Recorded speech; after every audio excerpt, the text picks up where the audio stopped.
How are you doing? Um, Today we're gonna talk about this guy, Mr. Glen Hughes. You know, and my first contact with Hughes, his music, was in the record "Come Taste the Band." I have it here. I can't find it now, but I have it. And just a short story. I got this record. Actually, I stole this record from a record store, but I was caught.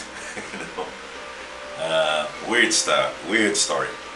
Anyways, because I bought a Living Color record, Time's Up, but I didn't have money to buy Come Taste the Band, and then I stole it.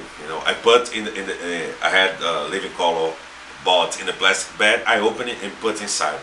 But then the security caught me and said, but it was interesting because the guy who caught me, he said, he looked at the records and said, "Oh, I got you, man, because I just have money to buy one, but both of them are nice." Probably he likes rock and roll. This is why he said that. And he said to me, "Okay, how would you like that? Go back to your house, get some money to get your record." And I remember I sold some Beatles record and got the money, and I got the contest a and I like Glen Hughes a lot. Sometimes I think he's too much. He sings too high and all these things. And sometimes it doesn't work very well. Like for example, there's this song Space Trucking. There's a live version, and he starts to scream his balls off, and it's not nice. It's too much for the song, in my opinion. But he's a great guy. He started in a band named Trapeze. It was a weird band because it started as a huge group, a bigger group. Then it ended up in a power trio. Glen Hughes on the bass and vocals, Mel Galley on the guitar, and Davey Holland on the drums. Davey Holland become later the Judas Priest drummer, and who was fired from the band because he had some accusation of pedophily and all this thing. Shit happens in rock and roll too, baby.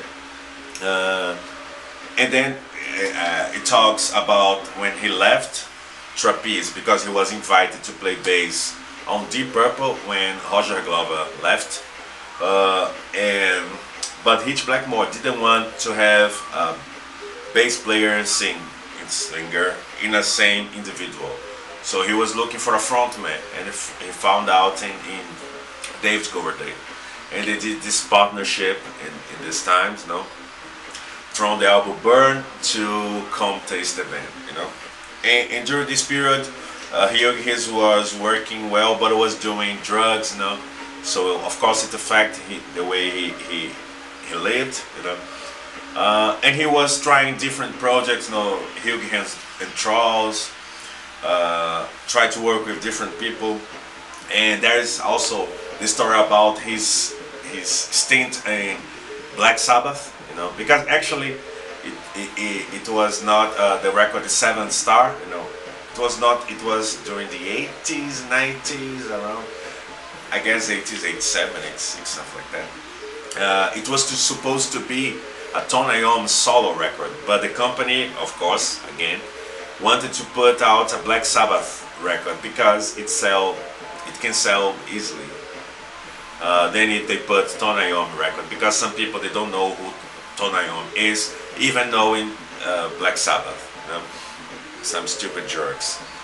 And so when he was in Sabbath, and also the biography of Tony Iommi talks a lot about it. He was the worst dick you can ever imagine, because he was going to fights, going crazy. There is a concert that he was hit by a security man, and he broke his nose, and he couldn't sing it because he would sing like that, So it's and that's good because he opens his life for people, the good and bad things of it, and Hughes is now, of course, and And the years has passed, and now he had been involved with bands like Black Country Communion. Then he made California Breed.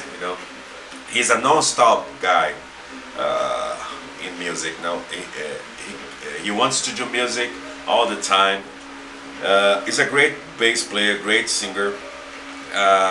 But he had this period of time in his life that he was not behaving properly. But he quit drugs, and he got sober now, and now he can talk about it with a little bit more of distance. I love the guy. I think the song "You Keep on Moving," it's really great. I remember I was a kid. I always want to learn the dum, dum, dum, that bass line is such beautiful. Love the guy. Get it for you, Mr. Hughes.